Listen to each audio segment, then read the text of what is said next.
할렐루야. 우리 주 예수 그리스도의 은혜와 평화가 예배의 자리에 함께하는 여러분들의 삶 가운데 가득하게 되시기를 주의 이름으로 간절히 기원드립니다. 내일부터 날씨가 많이 추워진다고 합니다. 특별히 추워진 날씨 가운데 여러분 건강 유의하실 수 있도록 따뜻하게 옷 입고 다니시기를 부탁드립니다. 1977년 7월 13일 미국 역사상 최악의 정전 사태라고 일컬어지는 일이 뉴욕에서 일어났습니다. 정전의 원인은 뉴욕에 전기를 공급하는 콘 에디슨 발전소라는 곳에 벼락이 떨어진 겁니다. 벼락이 떨어져서 4차례에 걸쳐서 그 발전소에 연달아 벼락이 떨어지면서 뉴욕시에 전기를 공급해야 되는데 그것이 그냥 중단되었습니다. 문제는 저녁 8시 30분부터 이 정전 사태가 지속이 되었는데 그 다음 날 밤 10시 30분이 될 때까지 26시간 가까이 이 정전이 지속된 겁니다. 근데 여러분 1977년이니까 갑작스럽게 전기가 나가니까 사람들이 손을 쓸 방법이 없는 겁니다. 그래서 갑작스러운 정전 사태에 많은 어려움이 생깁니다. 당시 엘리베이터 타고 있던 사람들이 갑자기 전기가 끊어지니까 그 엘리베이터 안에 하루 내내 갇혀 있어야 되는 그런 상황이 벌어집니다. 요즘 같으면 뭐 휴대폰을 통해서 연락이라도 하겠지만 연락할 방법도 없이 그 안에 하루 종일 갇혀 있어야 되는 어려움도 생기고요. 또 병원에서는 이제 응급 수술하다가 갑자기 전기가 나가지고 수술이 중단되는, 그래서 자가 발전기도 돌리지만 긴 시간 동안 감동이 안 돼서 병원에 큰 어려움을 겪는 그런 일들이 일어났습니다. 더군다나 당시에는 정보를 접할 수 있는 게 뉴스와 라디오밖에 없었는데 그것마저도 송출이 중단되어서 뉴욕시 전체가 완전히 모든 것이 멈춰버리는 그런 일이 일어납니다. 그 가운데서 참 안타까운 일들도 많이 발생했는데요. 도시를 환하게 밝혀주던 그 가로등이 꺼지자 그 뉴욕시 전체가 갑자기 혼돈에 빠집니다. 그러면서 혼란한 일들이 일어나기 시작하는데 어떤 일들이 일어나기 시작하느냐? 사람들이요 캄캄한 밤을 이용해서 가게들을 약탈하기 시작합니다. 캄캄한 밤, 이제 불이 비춰지지 않으니까 그 캄캄한 밤에 가게들을 약탈하기 시작하고, 그래서 당시 뉴욕 전체에 1616개의 가게들이 약탈당하고요. 약탈로 인한 화재가 1000건이 넘는 일이 일어났다고 합니다.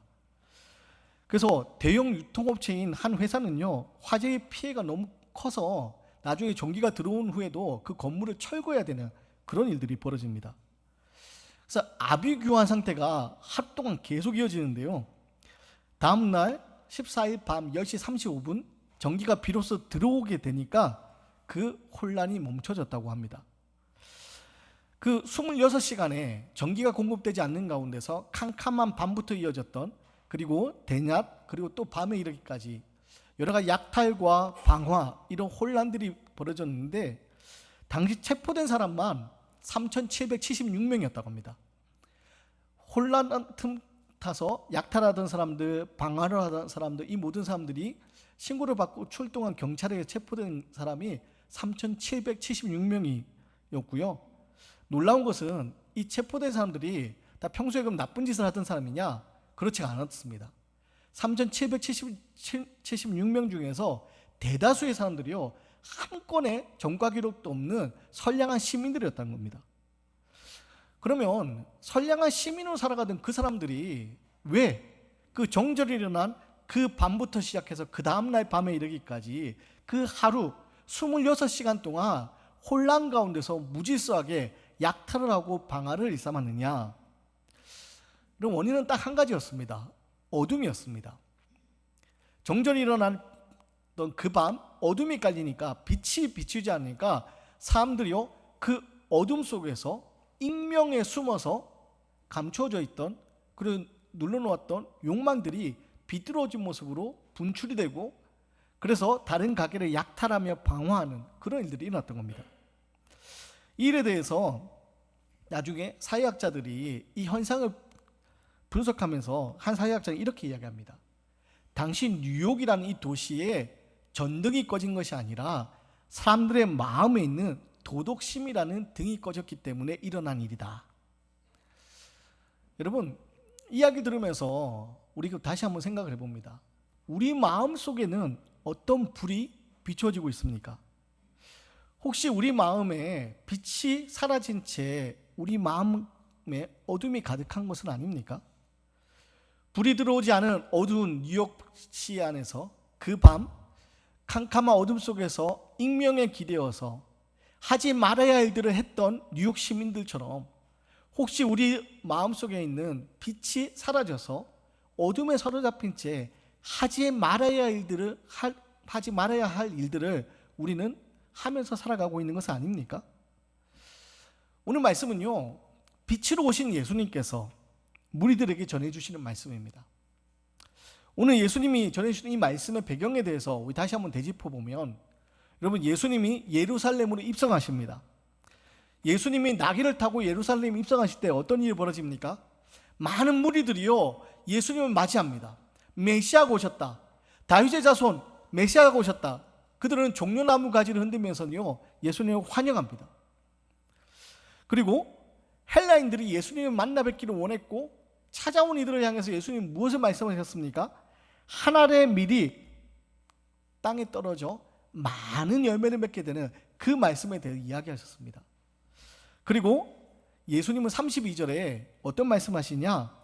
내가 땅에서 들리면 모든 사람을 내게로 이끌겠노라 라고 말씀하십니다.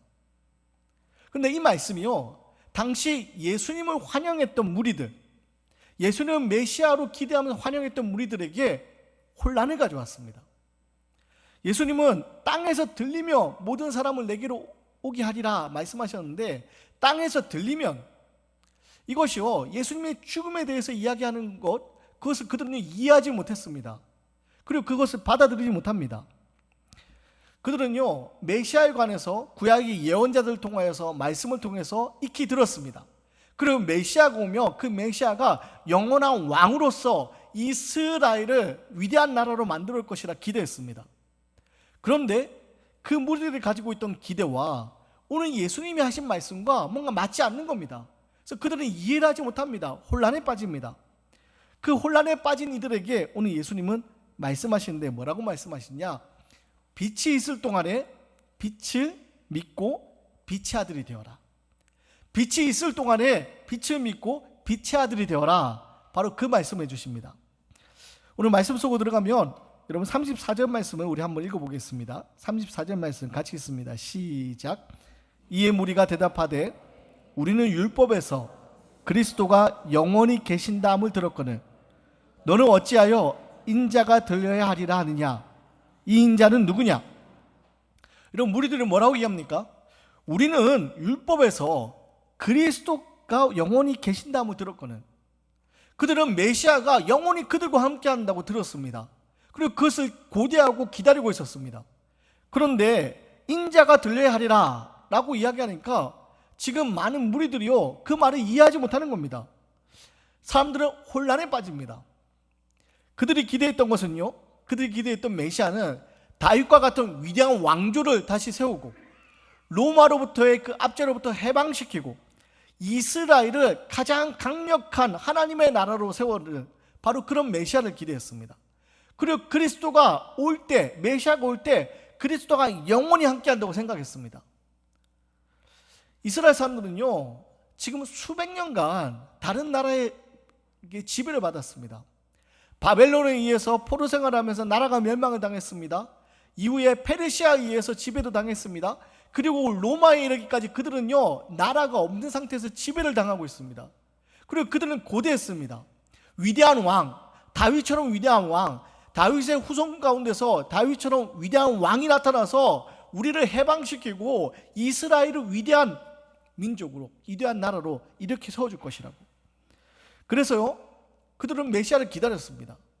그리고 예수님이 이 땅에 오셔가지고 많은 기적을 행하시고 많은 이적을 행하시고 죽은 나사로를 살리시는 이 이야기를 듣고 예루살렘에 있던 이스라엘 사람들은요 환호했습니다. 드디어 우리가 기대하던 메시아가 왔다고. 그래서 그들은요 예수님이 예루살렘의 성에 입성하실 때 종려나무 가지를 흔들면서 환호했던 겁니다. 우리가 기다리던 메시아가 왔다고. 그런데 오늘 예수님은 뭐라고 말씀하시냐? 인자가 들려야 할 것에 대해서 말씀하십니다. 인자가 들려야 한다. 여러분, 인자가 들려야 한다라는 말은요, 요한복음에서 중요한 신학적 의미를 가진 말인데, 요한복음 3장에서 예수님이 말씀하셨습니다. 어떤 말씀하셨느냐? 모세가 광야에서 뱀을 든 것 같이 인자가 들려야 하리니. 모세가 광야에서 뱀을 든 것 같이 인자가 들려야 하리니. 여기서 말하는 인자가 들려야 한다는 것은요, 바로 예수님의 십자가 죽음에 대해서 이야기하는 것이었습니다. 예수님 십자가의 죽임을 당하시는 그 이야기, 그게 바로 인자가 들려야 한다는 바로 그런 표현이었습니다. 그런데 이 말을 듣는 많은 무리들은요, 그것을 이해할 수가 없는 겁니다.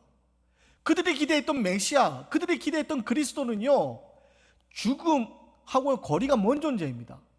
그들이 기대했던 메시아는요, 바로 그들과 함께 영원히 함께하면서 이스라엘 가장 강한 나라, 가장 강한 민족으로 세워줄 그런 위대한 사람이었습니다. 위대한 왕이었습니다. 그런데 예수님이 인자가 들려야 하리니, 예수님의 죽음에 대해서 이야기하니까 그들은 혼란스러워했습니다. 메시아가 죽는다? 그들은 이해하지 못합니다. 어떻게 메시아가 죽을 수 있지? 또 메시아가 죽는데 메시아가 영원한 왕이다?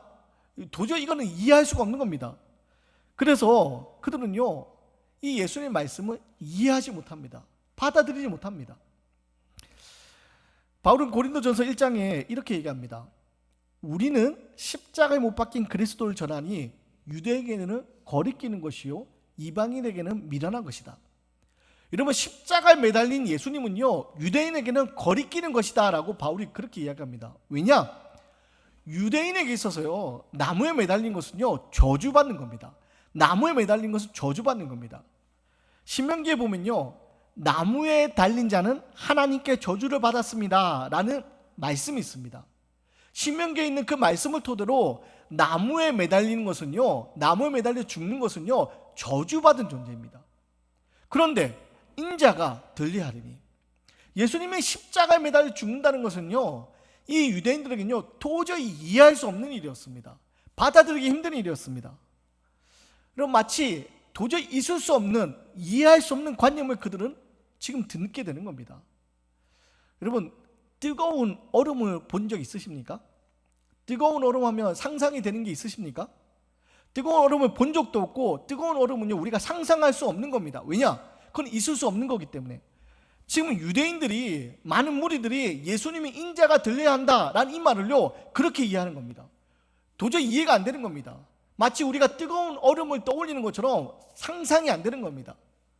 그 가운데서 여러분, 오늘 예수님은 이 무리들에게 인자가 들려야 함에 대해서 이야기하시면서 빛이 있을 동안에 빛을 믿어야 된다고, 빛이 있을 동안에 빛을 믿고 하나님의 아들이 되어야 된다고, 하나님의 자녀가 되어야 된다고, 바로 그 말씀하는 겁니다.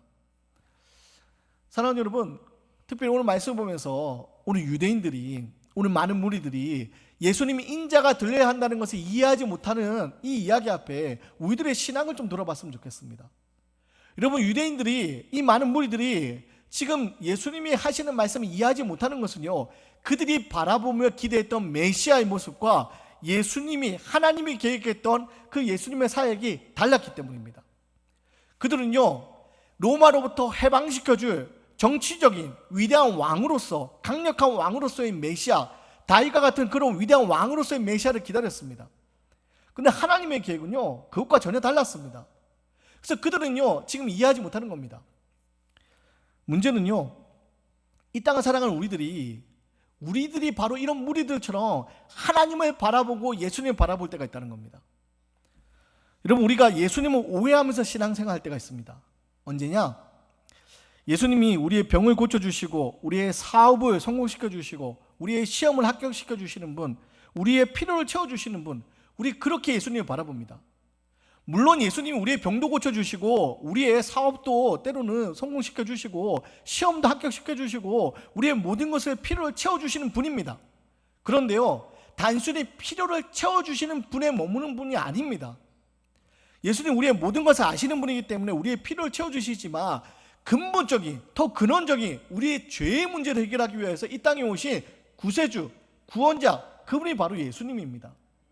그렇기 때문에 죄의 문제, 영원한 죽음의 자리에서 영원한 생명의 자리를 우리를 옮겨주시 그 구원자 예수님을 생각하지 않고 단지 이 땅에서의 우리의 삶을 편안하게 해주는, 이 땅에서의 우리의 삶의 문제를 해결해주는 바로 그런 분으로 예수님을 오해해서는 안 됩니다. 안타깝게도 문제는 우리가 그렇게 예수님을 오해합니다. 그래서 기도하는 가운데서도 하나님 왜 이 기도 들어주지 않냐고, 하나님 왜 내 문제 해결해 주지 않냐고, 내가 이 문제 가지고 얼마나 오랜 시간 기도했는데 이걸 해결해 주지 않냐고, 우리 그렇게 하나님 앞에 원망만 합니다. 근데 여러분, 하나님은요 단순히 이 땅에서 우리의 삶의 문제를 편안하게 해결하기 위해서 예수님 보내주신 것이 아닙니다. 영원한 죄의 문제, 영원한 죽음의 자리에서 영원한 생명의 자리를 우리를 옮겨주시기 위해서 구원자로서 예수님을 보내주셨고, 그 예수님을 통하여서 우리는 어둠에서 빛으로 옮겨지는 빛의 자녀들이 되는 겁니다.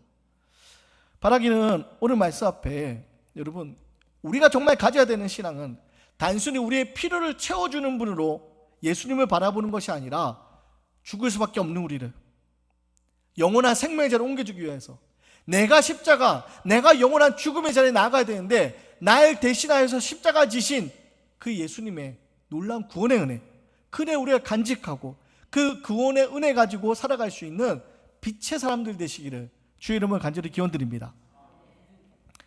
오늘 예수님은요 이해하지 못하는 이들에게 그래서 이 얘기를 하면서 35절에 아주 긴급한 이야기를 하십니다. 우리 35절 말씀 한번 읽어보겠습니다. 35절 함께 했습니다. 시작.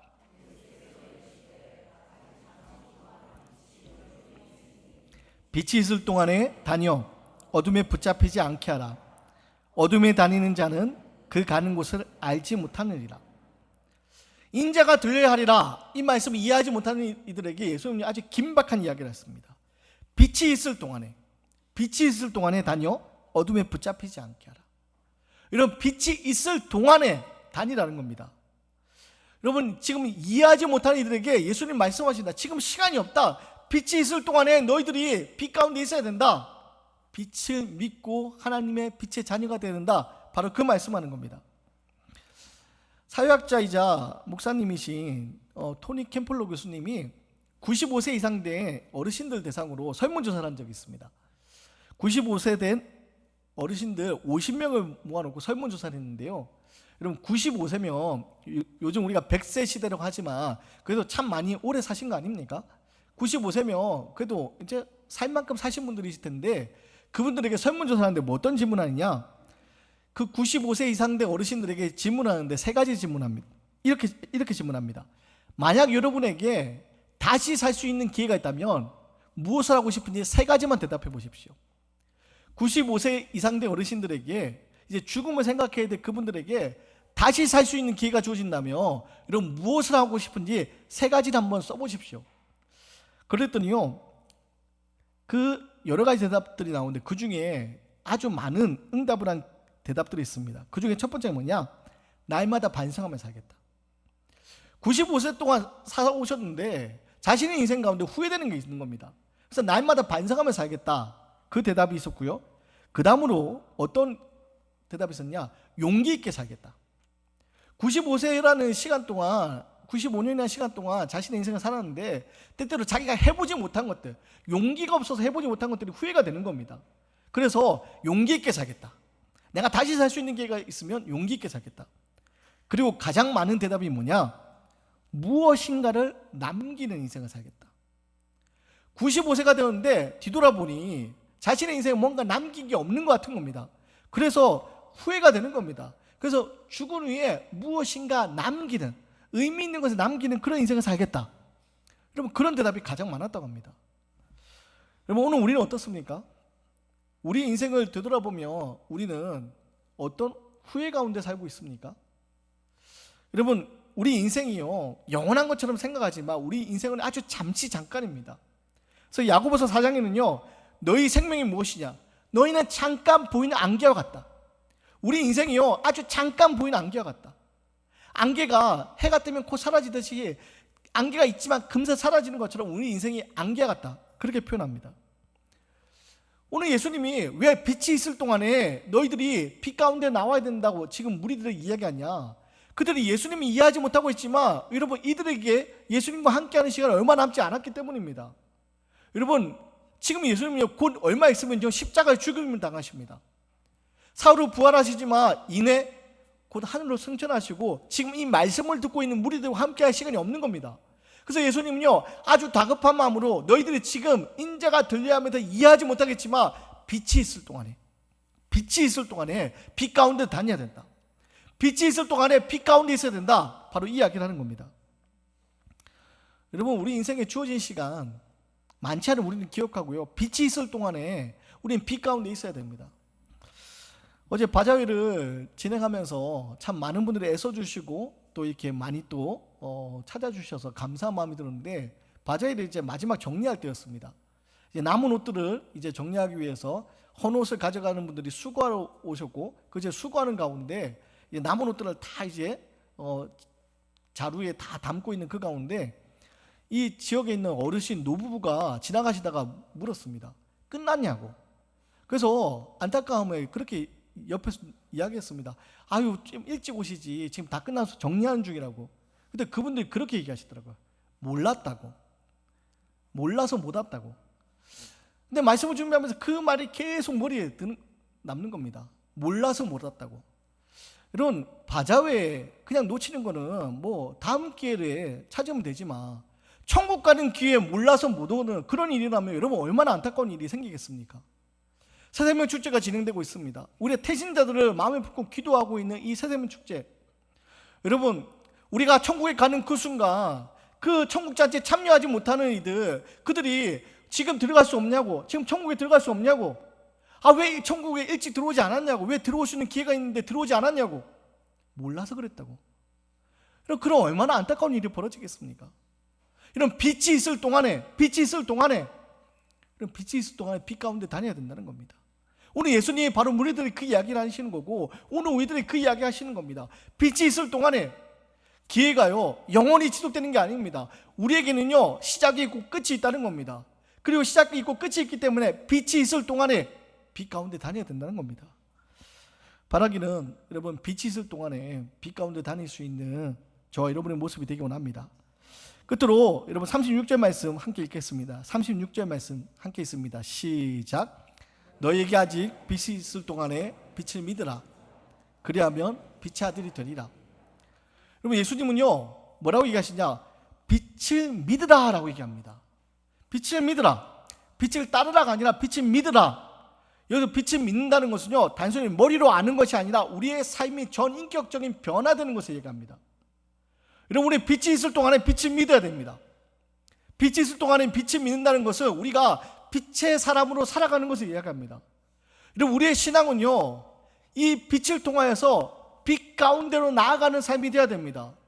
빛이 우리에게 비추어졌는데, 예수 그리스도의 영원한 빛이 우리에게 비추어졌는데, 우리는 그 빛 가운데서 빛의 자녀들로 살아야 되는 겁니다. 빛이 우리에게 비추어졌는데 여전히 어둠 속에서 어둠의 자녀처럼 살면 안 된다는 겁니다.